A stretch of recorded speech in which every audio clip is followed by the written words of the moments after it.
I've done this recording a few times now. I don't really know where to go with it, but I just feel like speaking my mind about some things. Recently I've been working in a hospital and caring for people that are nearing their last days. You know, most of the people that we see have, at least 3 organs failing. So they're on more than double digits of pills, and the key thing is that a lot of them can't do anything for themselves anymore, or a lot of things are now out of their reach because of what conditions they have, the frailty of their body, the pain that they're in. And this isn't supposed to be some dark, depressing video, but it's going to be somber, because it is a deep topic, but I'm sure some people can relate. So when you see these people that are in a bed in hospital, struggling to breathe, can't do anything for themselves, can't feed themselves, some people can't even communicate at all. They may have some condition that mean that they are locked in their body, they can't talk, they can't necessarily move. They're at a stage in life where obviously our job is to help them live well, and that is rewarding in and of itself, and it's a great privilege to be able to help these people. But then it also makes you look at your own life and evaluate it. When you see someone that can't move, they can't get to the toilet by themselves, they need people to clean them, they can't get up, they can't walk, and like I say, they can't even talk. You look at yourself, assuming you're just an average person watching this, like myself, you can walk and run and climb and do sports and lift weights, and hopefully not any of your organs are failing or have any disorders. Then it makes you look at people that are so obsessed with materialistic stuff. They will trample on other people just to get more stuff and more money.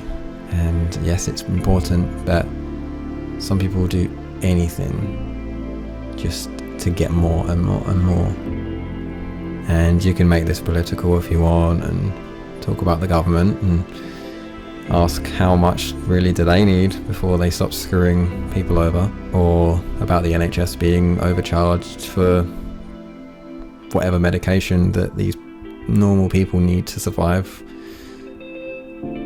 when you can buy it in another country for 20 quid or something like that. But anyway, I think it would be quite beneficial if everyone at a certain age did some sort of healthcare or had some sort of perspective into these people's lives that are nearing the end. Doesn't mean they haven't had a great life, doesn't mean they haven't lived well and had a really happy life. Perhaps they're ready to go, but when you see it, you start to think about all the things that you haven't done. And the book I recently read, which was pretty powerful, was called Some Day Is Today, and it was about exactly what as the title says. It's about things that we say, I'd like to do that, I'd like to do that, and then you go, yeah, I'll do that someday, or I'll get around to that. Those friends that you haven't seen in a couple of years, and you kind of go, oh yeah, I'll get around to it someday, and then before you know it, like a decade has passed, and you think, what? It's quite a privilege to be able to work in a sector like healthcare, where you get to see and help people that are nearing the end. It's a really humbling experience. That's probably the best word, humbling. And it's the most cliche thing as well, because it gives you that gratitude for your body and for your life as it is. And it also shatters any illusions. And by that I mean fears. Being afraid to do stuff. Being afraid to ask someone out. Being afraid to start a YouTube channel, being afraid to commit to a course that you've wanted to do for ages, being afraid to travel to a different country, or explore something or take a risk and start a business, and we're held prisoner by these fears, the analysis paralysis, where you just think and think and think and nothing gets done. And it's such, like, when you see these people that are just suffering and can't do much anymore, and you know that all they want to do, like, they would give anything just to be able to walk or talk or do that thing that they always said, someday I will do that.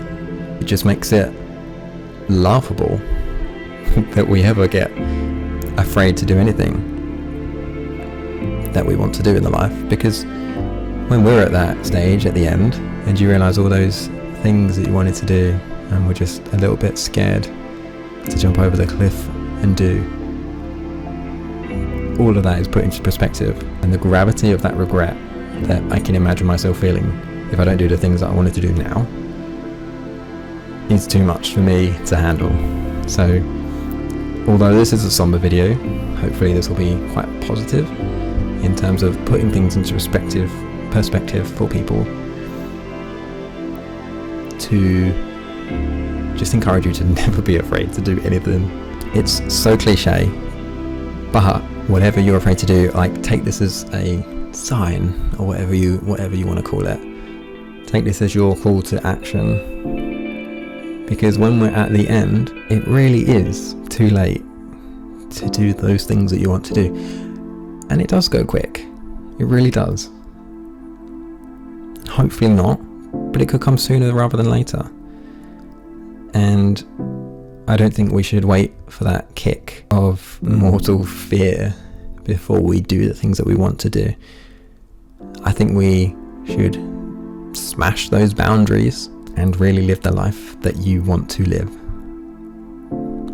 Yes, these are just a bunch of cliches, but when you think about all the things that you would want to do if you're in your last few days, when you're just lying stationary in a bed, unable to move, unable to eat or do anything without assistance, just think about the gravity of that moment and compare that to whatever it is that you're thinking of doing and you're worried about or you're afraid of.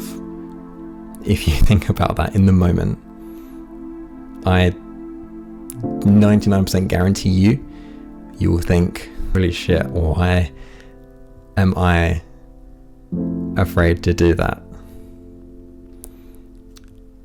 I'm gonna go for it.